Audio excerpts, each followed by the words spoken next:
नमस्कार, one India Hindi में आपका स्वागत है। मैं हूं शिखा धूरिया। इस साल का पहला सूर्य ग्रहण 10 जून को लगने जा रहा है। सूर्य ग्रहण दोपहर 1:42 पर शुरू होगा और शाम 6:41 पर खत्म होगा। इस दिन दुनिया भर के कई देशों में रिंग ऑफ फायर का दुर्लभ नजारा भी दिखेगा, यानी ग्रहण के समय कुछ हिस्सों में रिंग ऑफ फायर बनती नजर आएगी। सूर्य ग्रहण के दौरान चंद्रमा सूर्य के लगभग 97% हिस्से को कवर करेगा। इस कारण कुछ समय के लिए सूरज की आकृति किसी हीरे की अंगूठी के जैसे ही दिखाई देगी।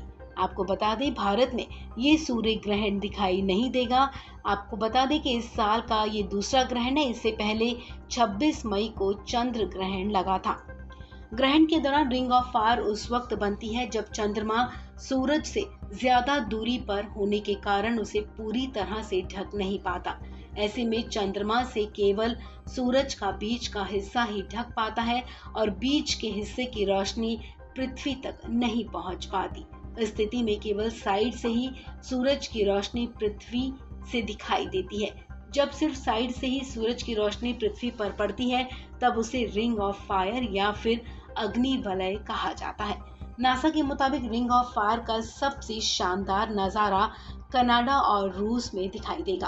अमेरिका और ब्रिटेन में ये सूर्य ग्रहण आंशिक रूप से नजर आएगा। स्कॉटलैंड में सूर्य का 30% हिस्सा और दक्षिणी इंग्लैंड में 20% हिस्सा ही ढका नजर आएगा।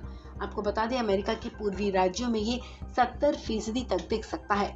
Spain, Germany, United kingdom, France सहित उत्तरी यूरोप में रहने वाले लोग भी आंशिक सूर्य ग्रहण देख सकेंगे, लेकिन भारत में रिंग ऑफ फायर सूर्य ग्रहण दिखाई नहीं देगा।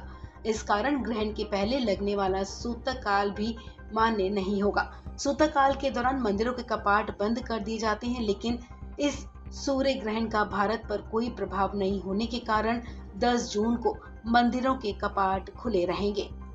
इस खबर में फिलहाल इतना ही। तमाम अपडेट्स के लिए आप बने रहिए वन इंडिया हिंदी के साथ।